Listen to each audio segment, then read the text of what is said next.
To another edition of Marketing Unleashed. We have got an exciting show for you guys today.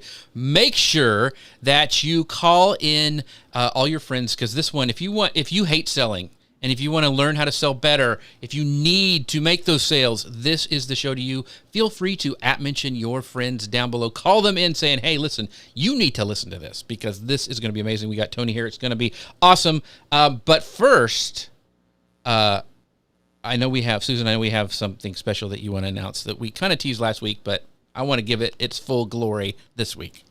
Absolutely. We have a brandy new video about Tailwind. And as far as I know, in the history of the universe, this is the first video featuring both Tailwind and two alpacas. I mean, there could be something else out there, but I think this is like rare air we're breathing here. And we've actually named the alpacas. As you do in a startup, we decided to name them after our founders. So watch until the end and try and figure out which of the alpacas is Danny and which of the alpacas is Alex. I'm interested. So here we go. Thanks to Tailwind basically being my marketing team, my party planning business is thriving. What do you use? I like to post things, and then I have this spreadsheet that's all color coordinated that I keep. I'm saving so much time that I finally learned how to DJ. Now I plan and DJ bachelorette parties, weddings, baby showers too. My parties are fun too. And because Tailwind automatically creates and schedules my social media marketing, business is really taking off. Sales goal! And to celebrate, I planned an alpaca party! I've always wanted one. Thanks, Tailwind! Mwah! Woo!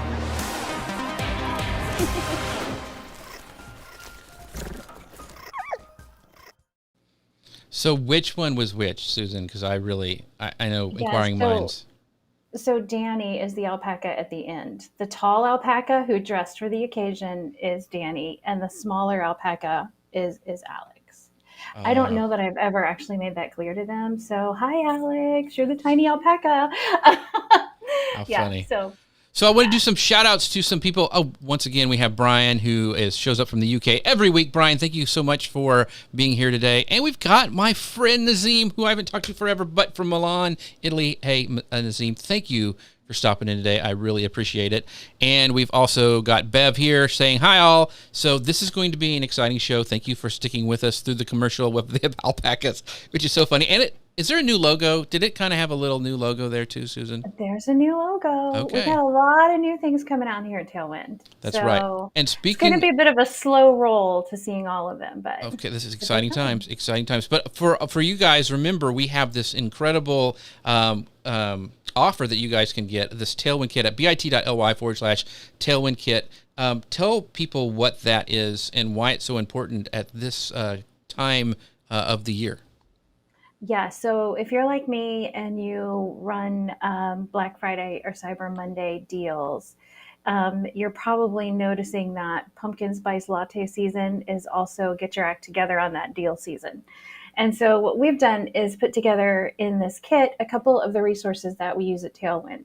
So we have our ad creative planning document, we have our brief that we walk through with our team, and a couple of informational bits about how to run a great Black Friday, Cyber Monday sale. So definitely check it out. And the resources, like I said, I pretty much pulled them out of our Tailwind Google Drive and removed last year's notes.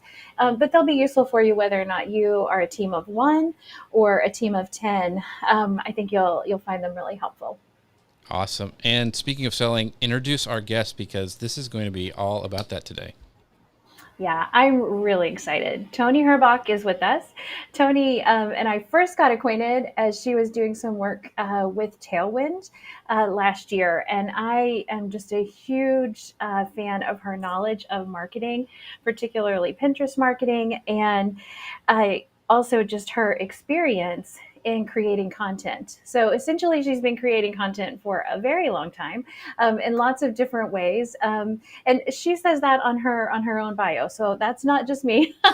that she's been doing the content gig for a while. Recently, she's managed over 30 campaigns for brands like Kraft, ConAgra, Safety First, Macy's, Southwest. I mean, she has serious, legit credentials as far as running campaigns. And she is very much a pro at communicating, connecting with people, and building profitable relationships. So we've asked her to talk with us about motivating, encouraging, and challenging people in your audience, essentially selling to them without selling out. Awesome. So I want to know, like, can you tell us a little bit more about how you're helping people, Toni, especially at profitableaudience.com, because we have that on screen, but I want to make sure that people who are listening on the podcast go to it as well at profitableaudience.com. So tell us a little bit about what that is and what you're doing over there. Sure. I'm going to say hi first to the folks in my course who should be watching this. They're supposed to be live, I think, on the YouTube channel. But what we do at Profitable Audience is pretty simple. We basically teach people how to create content in a various mediums. So everything from like your traditional website or blog to YouTube or TikTok or a podcast. And we teach them how to create that content so that they can market either their product or their services. So everything from like a physical product to a course or a membership site. Very cool. Very cool. So we've also got Susan, I know we have a special call to action for people as well. So can you tell us what this offer we have for at that bit.ly/TW profitable, what that's all about? Yeah, that's about building a blog, and it will take you directly to a 6-day free mini course that Toni has put together. Awesome. Yeah. So definitely check that out. Yeah. So bit.ly/TW profitable. That's all smashed together. TW profitable. So check that out. The question I have also for, Toni, we actually talked about this in before the show started about video and TikTok and how important that is. And our last show we had a TikTok expert on. So is blogging dead? Is anybody reading anymore? I mean, should we even think about blogging anymore? Has it? We're asking hard questions here. Yeah. So how has it changed since you first started? Well, I got started in 2006, so it's changed a ton since then. But I don't think blogging is dead at all. I think blogging, as those of us who have been around for a long time, is different. So when I got started, and Steve, my partner at Profitable Audience, Steve Chu, who runs the very popular My Wife Quit Her Job podcast, he and I joke that when we first got started, it was normal to write about, what you ate for breakfast or what you wore for the day. Yeah. And that's not you can definitely still do that, but that's not going to make you any money unless you're exceptionally, exceptionally funny. And most people are not.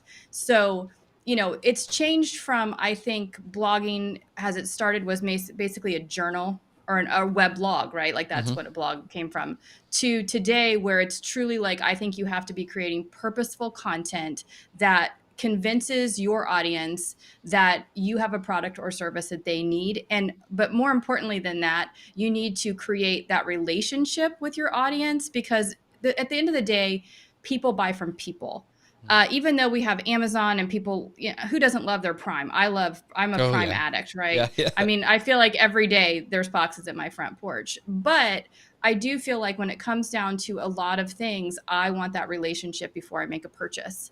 And so I think that content creation is a way to make yourself relatable to your audience, whether it be through a video medium, like you have a YouTube channel or a TikTok channel, or even just doing Instagrams, or that content where you're putting out content that's in the niche of your product or service, so that people are finding you either by search or through Pinterest or social media, and then they're building a relationship with you. And so there's a lot of trust there when they go to make a purchase. So I want to ask, I'm sorry, Susan, this is a follow-up question, and then I will be quiet, but I'm so excited about this. So the question I have is, have you noticed the way people consume content as a blog? Because I know we have a lot of bloggers who use Tailwind and watch this show. And, I've seen a lot of changes on how they're saying even to write blogs. They're saying make it like bullet points because people are just skimming. They're not reading anymore. Have you noticed a change in what you're kind of telling your students on blogging nowadays? I mean, I think there's a lot of us who have probably been writing in those bullet points and headline tags for a really long time because it just makes it so much easier to read. I think what's changed is that people are reading on mobile. So 10 years ago, people were not reading your website on a cell phone. And today, probably if you went into your Google Analytics, you'd see that 60 to 80% of people are consuming your content on a mobile phone. So I think when you're writing, you do have to be writing for people to consume content on a much smaller device and in smaller bits. So the headlines, the bullet points, they just make sense when the content is consumed that way. Great points. Yeah, you see Tony's dog, he kept interrupting and he just had to go lay down. So Jeff, you be careful there. Yeah. So let's talk about this whole idea that sometimes people have about selling. And, I hear it even from marketers, I don't want to sell. I'm not interested in selling. So what do you think gives selling or sales a bad rap? A salesman, right? Who likes who likes buying a car? I don't. It's literally my least. I had to buy a motorcycle for my son a couple weeks ago, and I went to like 8 dealerships, and it was not fun for me at all. Because you're standing in there, and you're not going to make a purchase today because this is an expensive purchase, and the sales guy is like, so which one are you going to take home tonight? And you're like, I'm not taking anything home tonight. This is this is crazy. And so I think that whole sort of pressure and forced sort of relationship, I don't have a relationship with you. We can't talk that way to each other. I think that is what has traditionally give selling. And that's like that. If you ever gone to a furniture store, it's the same way. Right. So I think people have this sort of bad taste in their mouth from their experience of being sold to versus what I think you can do very naturally is convince people that they need your product because it's amazing or you're amazing. They need to hire you. So Pat Mills, our friend Pat Mills, who thank you so much again, Pat, for always showing up. She goes, I totally believe that building relationships is key to everything here on social media online. And I agree with that. So I think, that's huge. And that's why you get people to sell to you. But then there's all these formulas floating around. Like you have to give so much content, this much, 80%, and then you can ask 20% of the time or, all that kind of stuff. Is there and I can even see it like on LinkedIn. They'll be really, really nice and they'll keep asking me stuff. And then all of a sudden, boom, there's a sell. And you just know it's there, Yeah. So how do you navigate that? You want to build relationships, but you also have to make money. We all have to eat, right. Some of us more than others, but how do you manage those waters? How do you kind of navigate, when to ask after you've built the relationship? So I think the ask can come naturally. So one of the things I have an e-commerce store, but I also have a traditional blog. And one of the things that I started doing last year was I discovered, and I'm probably very late to the game on this, that Amazon sells clothing. and I know, where have I been? It's a game changer for me. Yeah. Clothing in 2 days on your front porch, and it's all free returns. Can there be anything better than that? And so, I'm like obsessed with buying clothes on Amazon now, and I'm literally ordering clothes every single day, which is overkill. But what I realized was I could take these clothes, try them on, make a 15-second video for Instagram, and literally run a poll on Instagram: should I keep it or return it? Right. So all I'm doing is trying on clothes for 15 seconds. I'm like coming in front of the mirror with clothes, and I'm sure you guys have seen people do this on TikTok. I'm not the only person doing this. And what happened naturally was people were DMing me and saying, what's the link for that? I love that. So I'm not selling it at all. I'm saying, hey, I like this, or I don't like it. What do you think? And people automatically want the link to Amazon. And I haven't sold a thing. I haven't told anybody to go buy it. I haven't told anybody anything other than, hey, what do you think of this on me? And that in itself, so that's an example of I have a relationship with people on Instagram. They see my daily life. They see the things that I'm cooking. They see the things that I'm doing. They see weird things from my kids. But then I come in and I say, hey, what do you think? What do you guys think of this? Keep it or return it. And then the next thing I know, I've got 10 DMs saying, hey, can you shoot me the link? So there's things like that you can do where so that's the first thing, is think about ways to just organically integrate content on your platforms that sells without selling. Another good example, and Steve is really great at this, is if you have a pure content site and you use a product, do a product review. And this is where I say you can sell without selling out. Don't do a product review of something that you don't own and use or love. And make that sort of your mantra, that if you're not loving and using something, then don't come out and tell people you are, because it comes off as forced and disingenuous. But you will convert so many more people, even through like affiliate offers, if it's something that people see you using and they trust you, that you're going to lead them like down the right path. So you're not going to recommend, anything from a SaaS product to a vacuum that you can't stand behind.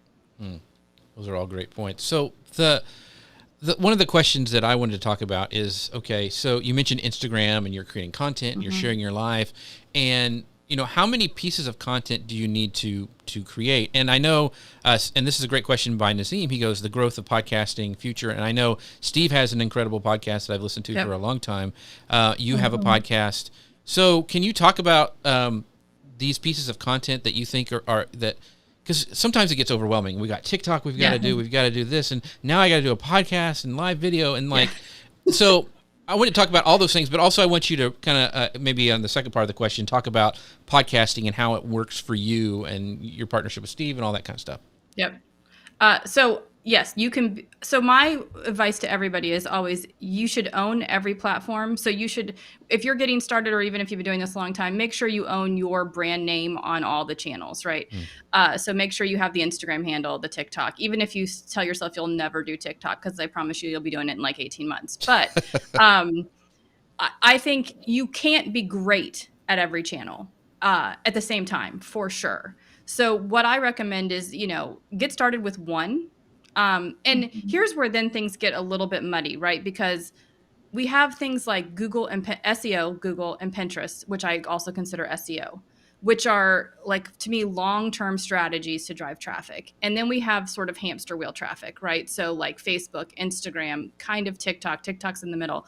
I would put YouTube over with Google and Pinterest.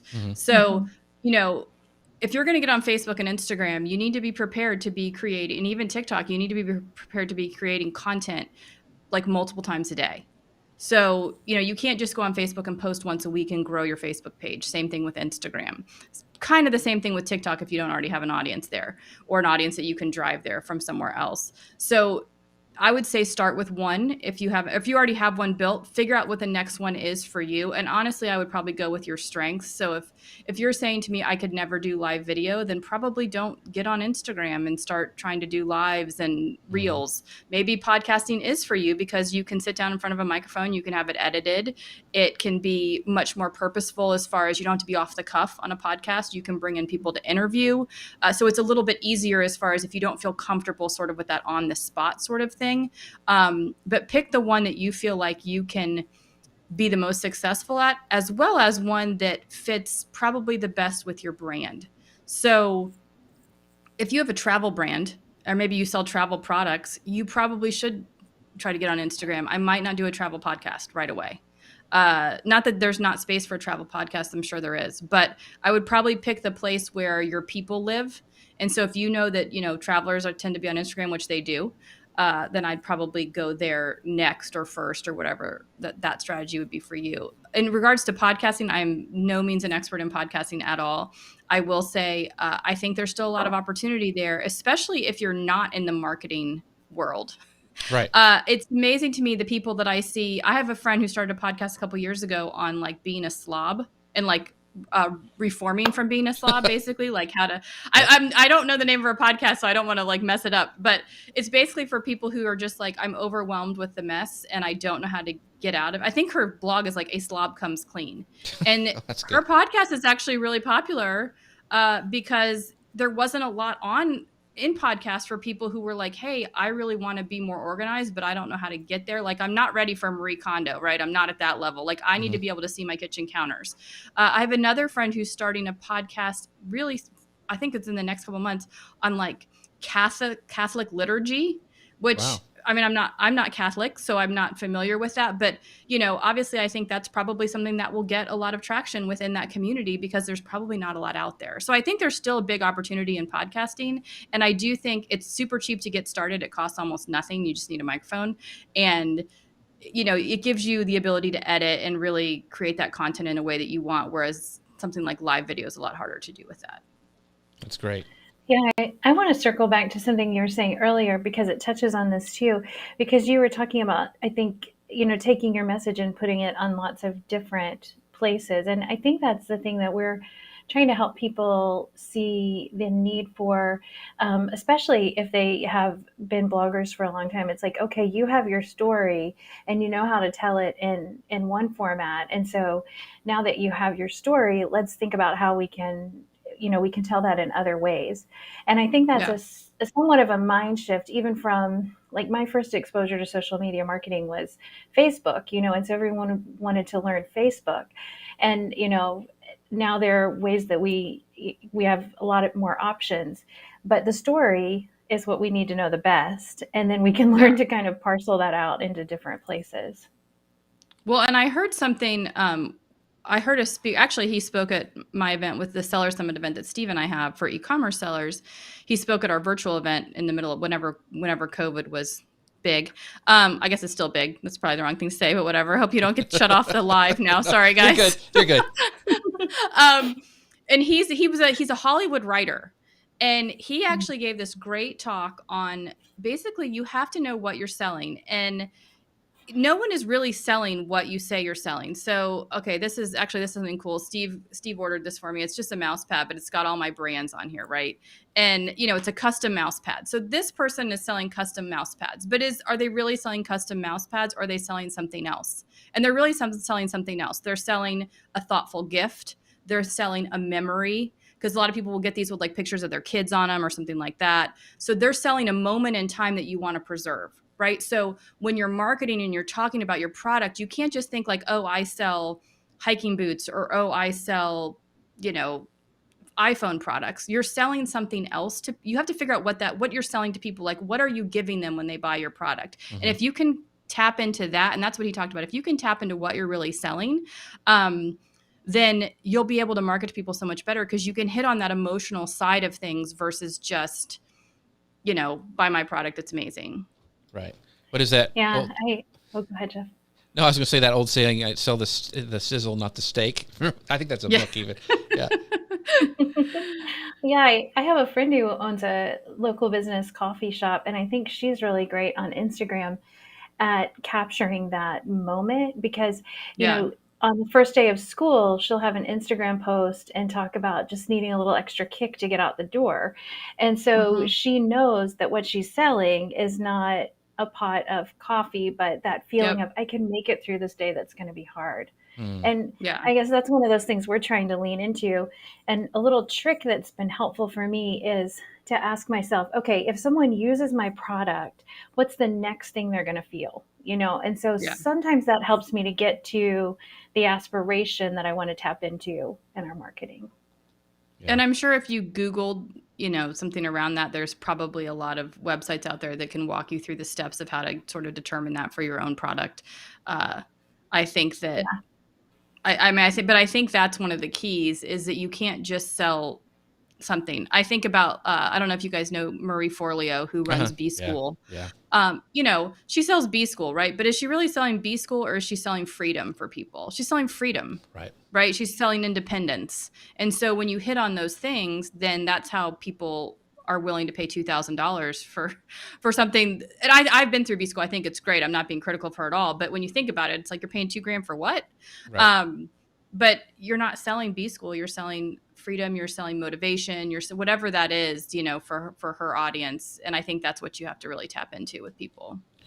Yeah, one of my, and I've probably mentioned him before, but one of the guys that I look to as an example is a friend of mine, Lou Mangello, who does WDW Radio, which is all about Disney stuff. Oh yeah, I know him. Yeah, he's great. And so the thing that he does is it's community. his community, I mean, his mom passed away, and his community, without doing anything, raised I think they're up to $60,000 for his Make-A-Wish thing, and it had nothing to do with anything he was selling or his courses or any of that stuff. They wanted to help him. And when you can tap into the community aspect of something, and we give a shout out to our amazing communities here, like Pat and Nazim and everybody and Brian, who shows up every week. And it's a community thing. And if you can, not to do it in a sleazy way, but you build a group up and you help them out. They know that you're helpful and giving great information. Then you're right. It's just kind of that selling stuff kind of happens just kind of organically. I think it's the marketing term that we all like to say. Yeah. I'm looking at Pat's comment. He says, my area of business is in the homeschool world. I'm a former homeschool mom, Pat. Moms love podcasts because they can listen. Because they can listen while they multitask around the house. And this is, I should have said this earlier, actually. It just triggered something for me. But that's the other thing to think about is, there's website content. So the traditional blog, there's the YouTube channel, there's a podcast, there's Instagram. And your people are not on all those channels. The podcast listeners aren't the YouTube watchers, and the YouTube watchers aren't the blog readers. They're all different people. So I have a lot of people say, well, I don't know what to put on YouTube. And I'm like, put the exact same thing that you put on your blog.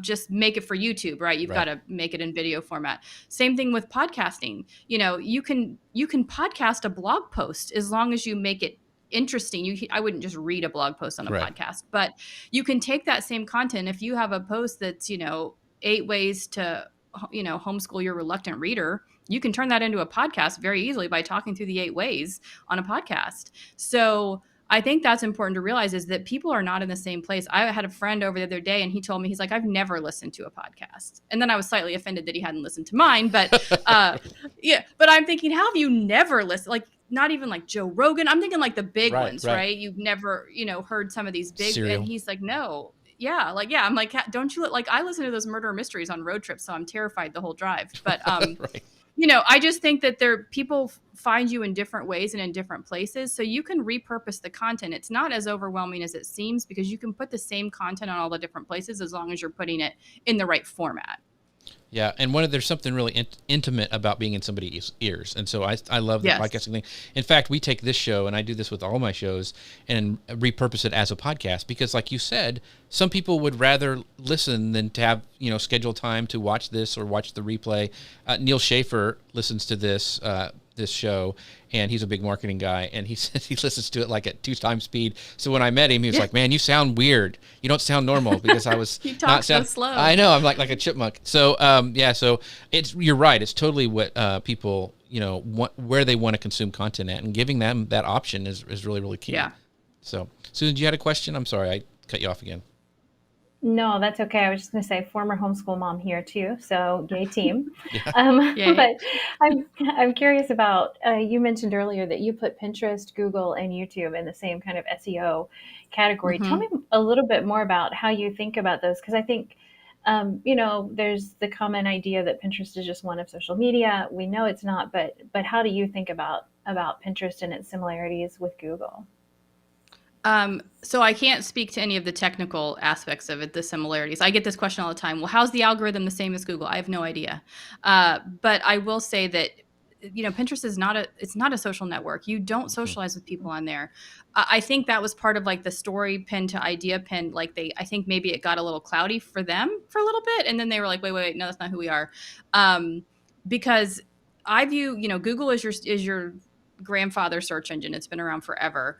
YouTube is your video search engine. I mean, if you want a video on how to do something, you're probably going to go to YouTube. I use YouTube anytime I need to fix anything in my house, learn how to do a skill, learn how to install something on a website. I almost always go to YouTube.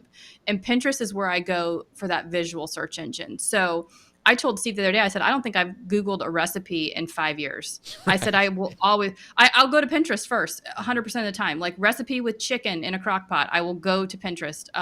If I want to travel somewhere, if I want an idea for a party, I will go to Pinterest for, I would say 75% of the time over Google now, because I feel like their algorithm is actually a lot better now too. So stuff is coming up in search that makes a lot more sense. But to me, Pinterest is your visual search engine. So at the core of Pinterest, it's the image. As I know you guys have talked about a ton, the importance of great images on Pinterest, and Pinterest has said it too. but then, it's that content. So, it's where you go to find, it's where customers and people who want things go to find stuff. You want to look at, I guarantee you, no one is Googling, not nobody, but the amount of people who are searching for, fall fashion trends are probably percentage wise higher on Pinterest than they are on Google, because they want to see pictures of fall fashion trends. If you want to find out what Halloween costume you should wear or how to get individualized bagged treats, you're probably searching for that on Pinterest and not Google. I think things have shifted. Yeah, it's interesting. I think one of the things that should be required for people is to follow someone else around and watch what they use their phone to find out, and how. And that sounds creepy now that I say it out loud. But anyway, what I mean is, I've just been really startled by when I am spending time with my kids, and like one of my kids has Google set to images or videos, so he never even bothers with the primary way I search the web, which is for words, because I'm a word person. And, just realizing, I think it's good to not assume that everyone is searching for things the same way we are. Yeah. So if you're worried about who's tracking you online, it's Susan. It's me. It's Susan. Yeah, it's Susan. When she's behind you at the grocery store, cover your phone. Yeah. Don't get those special protectors. Market research. That's right. Yeah, exactly. No, but I do think, I'm trying to think of the last couple of weeks of my life. I think I've Googled where to get tires, where to get a car battery, and that's probably, like, anything I need to find that's local, I will probably still use Google. If I need to pick up, I tried to find out where I could buy a watch battery. But if I need to know anything else on the web that's not specific to my local area, I'll probably use Pinterest first. And I think a lot of people are moving towards that, especially people who are looking for products and ideas. And I think one of the cool things about Pinterest, and I know this is all over the place, but people are brand agnostic on Pinterest. They're not on Pinterest searching for the latest Nike tennis shoes. They're looking for best running shoes. They don't care what brand it is. They're doing their research. They want more information. And that's where I think brands have, little brands have this advantage over these huge brands that dominate in so many other places, because it's just people are not searching brand specific on Pinterest, at least not yet. Right.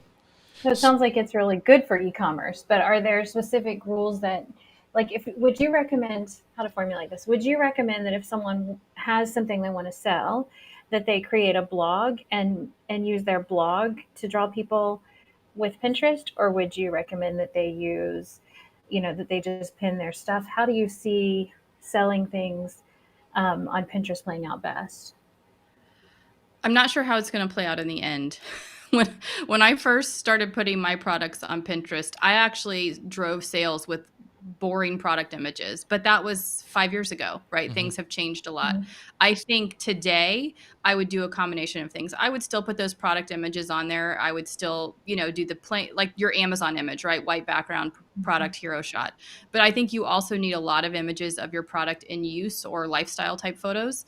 And then I do think the content is important, because I think in anything, content is important, because that's how you're building your brand, is that content. And basically, there's very few people that sell something that no one else sells. There's very few very unique products out there. Most of the time you have some level of competition. And so the way that you set yourself apart from that competition is the service or the information that you provide the customer. So if you can, I found this product, actually I'm a runner, and I found this product last night, and it's these things that instead of, everyone safety pins their numbers to their shirt, their bib, right, to their shirt. But like, my running shirts are expensive and I really don't want to put safety pins in them all the time. And so there's this company that sells these little discs that like pop, and so they don't put a hole in your fabric. And so they just pin your bib on without putting a hole. And I'm like, this is, first of all, why didn't I think of this? And you can get them personalized. You can buy plain ones. But I thought this is a genius idea. And they were all over social media, but they didn't have a huge presence. And so I thought they had competitors. But what I liked about when I got to their website was they told you how to use them. They had a lot of running information on the website. So they were catering to the full runner, not just the fact that you wanted these little pins. They were giving you all sorts of extra information that I bought them last night. Like, because I felt connected to them. Like, okay, these are really runners. These aren't people that are just like, oh, I saw this on Alibaba and now I'm throwing it on Amazon, right? It's like, no, these are people who use the product. There was tons of photos of people on races in races wearing them. And I think that's where that content comes in, as you build that relationship and that trust. And obviously it took me 5 minutes to build that with this company, but in general, you know, over time, you're going to build that and then have that relationship with the customer. And I think that's where the content comes in. And I think content just does really well on Pinterest. And at the end of the day, since most people on Pinterest are beginning their search, you're getting them top of the funnel. So it's much easier to get them to your website or to your piece of content and then get them to subscribe, sign up for a freebie, get them on your email list, get a text, get a phone number, get them on push notifications, versus getting them to your website and having them make a purchase immediately. They're probably not at that stage if they're just finding you on Pinterest. Gotcha. And running, man. So the only time I run is when I hear the words, you know, fire, free food, or the free food's on fire. Those are the only 3 times that I run. So, but we talked about, you know, we've talked about search. We talked about what's important. So I know a lot of people, and you probably get this question all the time, is, okay, I have a blog. It's doing okay. It's getting decent traffic. How do I make money on it? Because do I just slap these skyscraper, you know, affiliate links on? You know, what should I use? What should I do? Should I make a course and, you know, whatever, and sell something? What's the best way to make money on a blog? Or what do you tell people when they're like, you know, I'm ready to monetize? I think you can monetize right away. First of all, throw some affiliate links up there. I will say the affiliate links will convert a lot better if they are related to your website. So don't just throw like as you said, don't throw every affiliate link under the sun on your website. But I think if you have built up your traffic to where you do have an audience, you're building your email list, which I think are your 2 most important things, is getting, you know, eyeballs on the website and getting people on your email list. I think you have to, the first thing I would do is go read through any comments you have, any messages you have on social media, any emails that you have, because usually your customers will tell you what they want. So they'll keep asking you the same question. So if you get the same question over and over again from your audience, that's probably a hint of what you should be doing. So if they come to you because they love your decorating and I think we were talking about this before we went live, your furniture refinishing, right? You know how to, you know, take a piece of furniture that you found on Facebook Marketplace and make it look amazing. Then maybe you create a course or something like that teaches people how to paint furniture or redo furniture, or give them just like some basic tips, because most people don't just naturally know how to do that.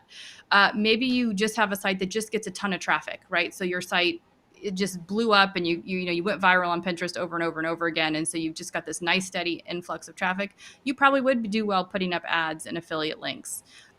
One of the things that I think content creators, like that are traditional bloggers, have such an advantage of over the traditional e-commerce sellers is that if you have promoted Amazon at all, you have access to what everyone has ever purchased from your link on Amazon.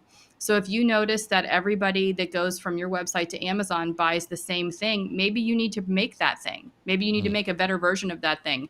Unless it's like a big screen TV, you probably don't want to get into that business. But you know, it's amazing to me where I see people like, oh, I sold, you know, $40,000 of scarves on Amazon. And I'm like, how about you make some scarves? That's not hard.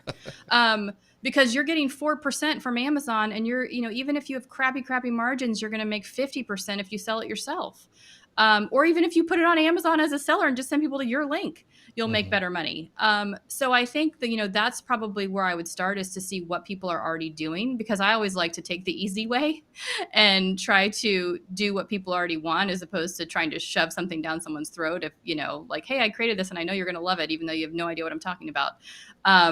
So I think that would be what I would do first. It's the reason why Steve and I created Profitable Audience, and it's the reason why we started Seller Summit, is because, you know, people kept asking Steve that were in his other course, like, hey, I want to learn the content side. I want to start like really creating this, you know, way to drive people and creating content. And he's like, well, that's just too much information for that course. Let's start another course. So there was a need. Same thing with Seller Summit. People wanted to get together. They wanted to learn in like a in-person setting. And so that's why we ended up launching Seller Summit. And so we launched something that there was already a need for. And I think that's the easiest way to do it.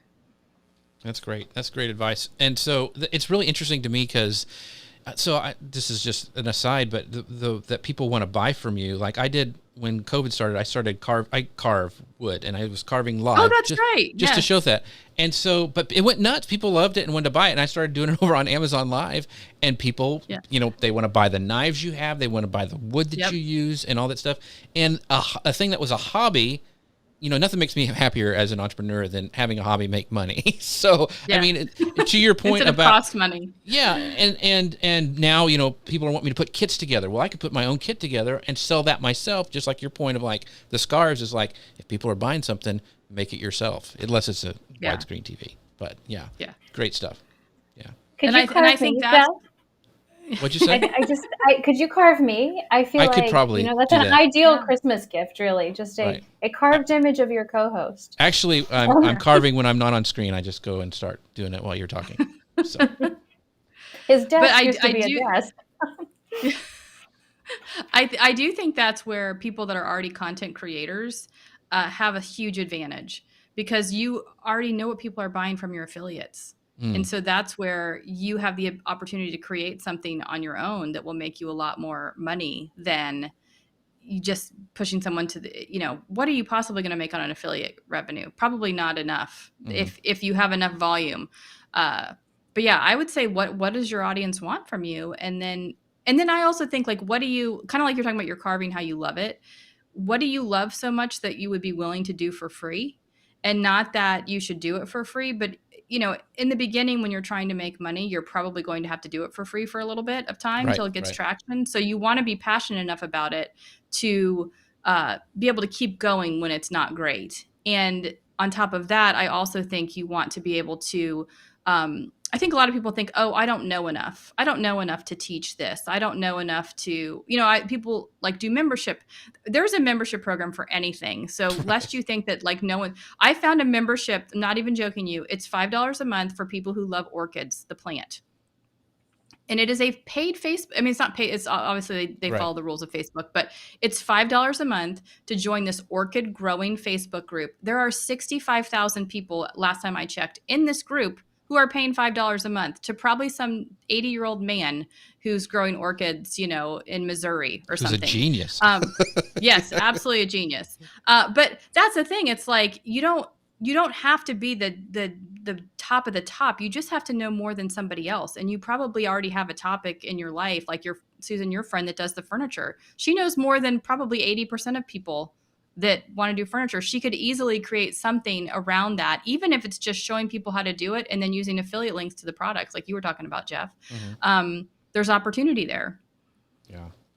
I think, and that's, I go back to Lou, and he always, talks about opportunities, everything, even with the COVID, and like, that's happened with the carving stuff, is I just did it trying to keep people, hey, let's just chill and let's just watch this, and then took off. So, really good stuff. So we've talked about traffic, and I know a lot of people talk about traffic and how important it is, but what's the difference between traffic and targeted traffic? You kind of touched on this before, but I think it's super important, and I want to kind of go back to that. So what is the difference, and how, as a blogger or a content creator, do we really kind of hone in on targeted traffic? Well, I think targeted traffic are your people. You're going to get people that just land on your website because someone shared it or they click over from Pinterest, but those are the people that bounce right off. The targeted traffic are the people that are staying on your site. They're clicking around. They're your people, and they're, your customer avatar. They're your demographic. They're the people that are going to become at some point your customer or your rabid fan. And I think that's the kind of traffic that you want to focus on. And I always laugh when people are like, oh, I have 150,000 people on my email list. And I'm always like, what's your open rate? What's your click-through rate? And of course, all that's changing with iOS 15. But to me, it's like, I don't want 100,000 people on my email list if my open rate is 10%. Right. I'd rather have 10,000 people on my email list that are opening at 60%, because those people are taking action. And so I think that's where that targeted traffic, you want the people, and it's not bad to get a lot of traffic. And obviously if you're running, display advertising, then you'll get all the traffic you want. Who cares what they think of you? Mm-hmm. But, that's, to me, display advertising is not, I think it's an easy passive income, but to me, it's not my favorite, because I feel like it's so traffic dependent and it's annoying. No one likes display ads. And then nobody likes them. And the more money you want to make, the more annoying the ads have to be. It's like, oh, can we put a video ad on top of your images? Oh, sure. No, like, yeah. So anyway, alpaca though, that's a special class. If you have alpacas, you can do them anywhere, right? Yes. Or exactly. A sloth. I like sloths. There's I don't know, something about them. Yes. Yeah. But so I think you want that targeted traffic because eventually you want them to take action and do something. My number one advice would be to get them on your email list. That's what Steve and I talk about all the time. Like get them on your email list or push notifications, text, whatever your preferred method is. Get them on all three if you can. That's your first goal. But then that way, because think about it, what is it? 90% of the people that land on your website will probably never come back. And so they're not going to remember you. I mean, think about, do you remember a website that you found 3 weeks ago when you were looking for? I don't. Right. So you want to get those people that will stay on your website, will subscribe and become your customer. And so those are the people that you really want to focus on. So let's say we've got them on our list. We've captured that information. We've given them content. They love it. So what kind of emails do you like to send out to your people? Because I know a lot of people, they like, I got this list, but now I don't know what to do. I mean, I've got them. Yeah. How often do I email them? Do I just say buy my stuff, or do I put them on some sort of path? What do I do? So what do you suggest for people once you've got them? What do you do next? So you usually want to get them on your list in some sort of a flow, and every email provider calls it something different, a sequence. It's the automated one. So it's the one where once they get on, they get a series of emails that you're not touching. They're coming automatically. I like to, depending on what it is. I mean, so Steve and I have a mini course. If they go to Profitable Audience, they can sign up for that. But, they're getting, I think, an email a day or every other day. And we tell you that in the beginning, like, we're going to email you every day for 6 days and teach you how to do this stuff. For me, like when I get people on a list, it's usually through like a challenge or something like that. And so I am emailing people pretty frequently initially. But if you're just getting people on your list through like a lead magnet, maybe you're going to give, 30 sugar-free alternatives to Halloween candy, right? That's how you're going to get people on your list. You obviously want to send them that because you promised it to them. And then you want to email them no less than once a week. So you want to be talking to the people once a week. For me, I put out content about once a week, so it's easy to just send them an email with that weekly content. If you don't put out content once a week, so maybe you put out content every other week. Most people are putting out content once a week. You can always send them to one of your social media pages. You can send them to your YouTube channel if you have that. If you have, send them out your podcast, whatever it is. But you want to be communicating with them at least once a week and giving them some sort of, to me, I like to give them something of value, a piece of content. I don't like to ask them for anything. And I actually keep my emails really short. This is something that I think depends on your audience. I keep the emails no more than 2 paragraphs. I've done a ton of testing with my people. They like 2 paragraphs and a link to the post. And so that's what I send them because that's what they like. If they wanted longer emails, I'd put everything in the email and then send them to my site for something. I don't try to monetize them in the email necessarily. I usually send them to the site, and that's where I try to, throw in an affiliate offer, a product, something like that. So that's where I do it. I don't necessarily, but I have a lot of friends who sell products that I'm an affiliate for. And so my friend Laurie at Passionate Penny Pincher just launched her new planners a couple weeks ago. So I sent an email that literally sent people directly to Laurie's page. Like, her new planners are out, grab them. But I'm emailing people frequently enough to where I can send an email like that and it doesn't feel as salesy or spammy because I have the planner. I had a picture of me with the planner in the email, I think. So that's how I do it. I do think you need to email. I mean, you have to email people at least once a week. And I would think if you can figure out a way to email them twice a week, I would do that. Cool. So go ahead, Susan. You had something.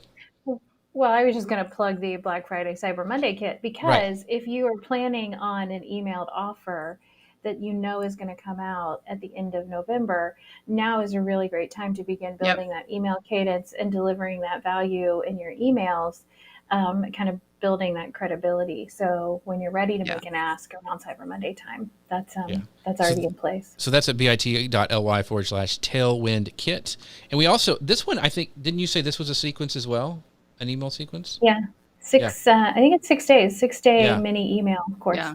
And, I'm feeling changed by this. Like, I just gave out those links and I don't feel like I'm selling out. I kind of want the audience to know. Maybe. No, so if you want this one, which is the sequence, it's bit.ly/TW profitable. And that's the one that you can see what a sequence like if you're not familiar with that, but also it'd be great content as well. So bit.ly/TW profitable. One of the questions, so I know you kind of took that question about emails from a kind of a content standpoint, but what do we talk about? Let's go back to like Steve's like handkerchiefs. Do you just sell we've got 10% off handkerchiefs today. I mean, what kind of, because I get stuff from Butcher Box, and they do a pretty good job of like, hey, by the way, you want to get meat for life, you can do this, and whatever. And I'm like, who doesn't want meat for life? That's right. I'm like, come on, every day. So what for like product based emails? What do you suggest for that? So I hate sales. I absolutely hate. I love getting them as a consumer. I hate them as an e-commerce seller. I hate them for my clients. Because I think what you do is you train people for the sale. I don't know if you are on Papa John's email list, but I won't pay full price for a Papa John's pizza because I know there's an email in my inbox giving me 50% off something. Right. So because Papa John's has trained me that they're emailing me their coupons. So even as an e-commerce seller, I like to email people content. With Steve and Bumblebee Linens, and he's probably rolling over right now, I'm probably butchering this terribly, but they send out crafts, they send out ideas, they send out all sorts of things related to their projects or their products. And so I sell jewelry for essential oils. So the emails that I've sent out are, hey, it's fall now, so here are some blends, like essential oil blends that you can use in your jewelry for the fall. Laurie at Passionate Penny Pincher can send out an email that talks about like, hey, how important meal planning is. Right now at the bottom of the email, she's driving them to that meal plan, that recipe card box. Right at the bottom of my email, I'm sending people to a landing page where either there's a product there or where they can download a PDF. There's some call to action at the bottom where they can always make a purchase and get on the store site. But I don't like to sale and discount stuff because I think you train people just to wait for the sale. I'd rather provide them value of how to use your products, how amazing your products are.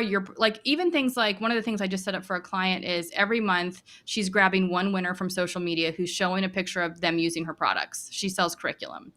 And so that's just another reason to email people like, hey, don't forget to share, right? You're not selling them anything. You're just telling them to share. So when they share that, then you can take that content, repurpose it. More people, they're promoting you for free. And they're excited because they might get a $50 gift card. But that's a reason to email people that's not a sale. If you are going to have a sale, you have to warm people up. So I think, for the Tailwind, what you're doing a Black Friday, Cyber Monday kit. Right. What is it? Yeah, it's a kit to help people get their sale.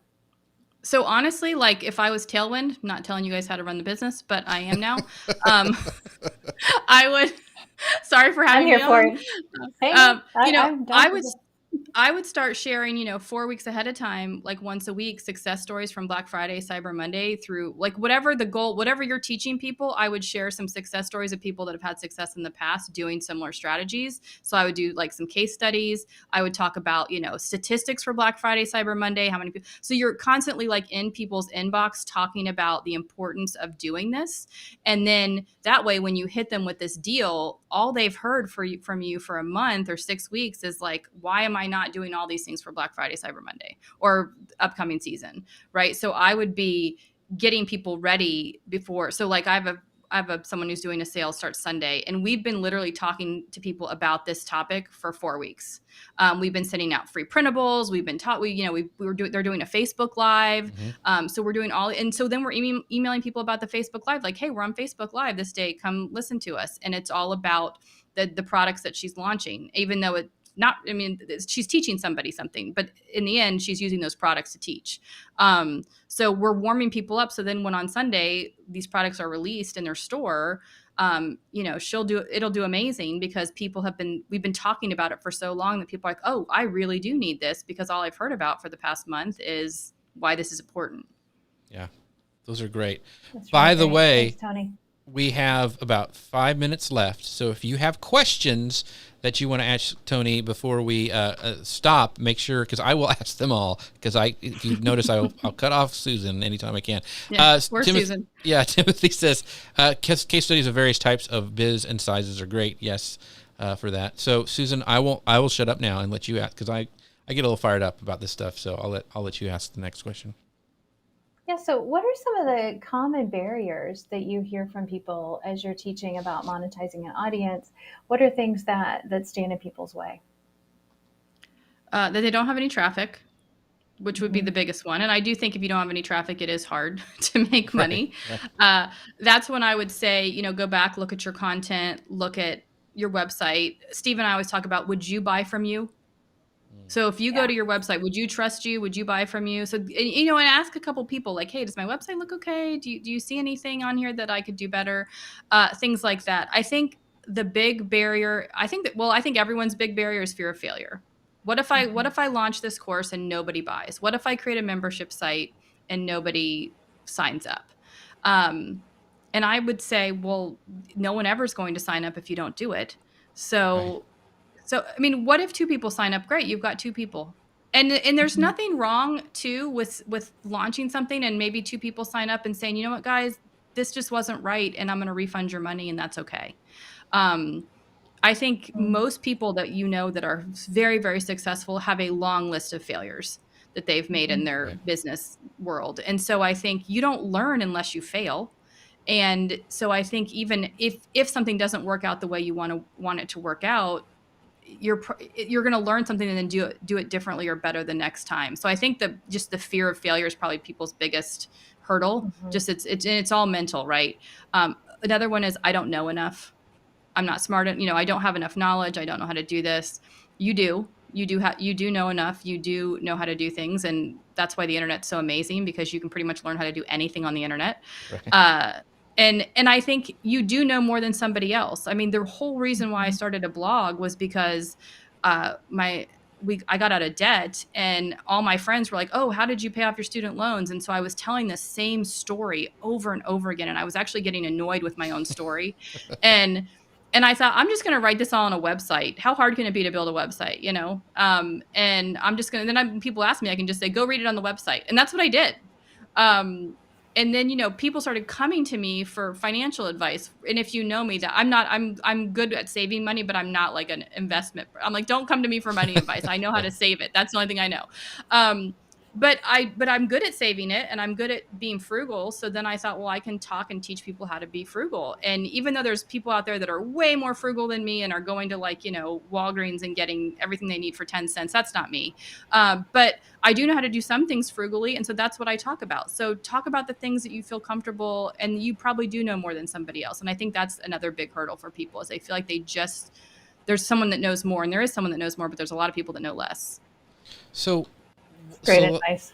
Let's say that I have a site and it's all about underwater basket weaving, and it's the most incredible site about underwater basket weaving there is, but there's no traffic, and I've done live videos on it. I've showed underwater basket weaving. Nothing happens. When is it time to pivot? How long do you try stuff before you pivot and say, listen, there's not an audience here, or I'm not doing something right? How long do you usually tell students, like, okay, yeah, it's time to not do that anymore. Try something different. Well, I think for you with your underwater basket weaving, right, we probably would have told you to get on Uber Suggest or Ahrefs or SEMrush and do a little test before you got started to see if anyone was searching. Because we do tell people, especially when they come up with a topic that seems a little obscure. And we'll look it up for them too, just to say, only 5 people a month are searching for this. Right, and so it's probably not something that's going to be profitable for you, and we'll steer them in another direction. One of the exercises we have people do is we make them make a list of things that we have them do a series of exercises where it's like, think about 3 things that you love to talk about all day long. Then ask your friends what you annoy them about all day long. And then, sort of put this process together where at the end of the day, you usually have 3 to 5 things that you could write about as an expert. And so then we'd say, okay, take those 3 things. And if one of them's underwater basket weaving, do a search. If nothing's coming up, then it's probably not the best idea for you. So let's move on to idea number 2. And here's the thing. If you already got started and have your website and made a YouTube channel, the really great thing is you've done all the hard stuff of knowing how to create all that stuff and make YouTube videos. So now all you need to do is find a new topic. But I would say, give yourself, as long as you're not in that bucket where nobody cares about it.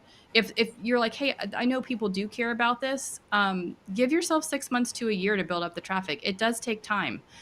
We always hear about these people who are like, I started blogging. I love these people who started blogging 6 months ago and create a course on like how to make money on Pinterest. And I'm like, you got lucky. Which there's nothing wrong with getting lucky. Good for you for getting lucky. Like, I'm happy for those people, but please don't teach people how to get lucky.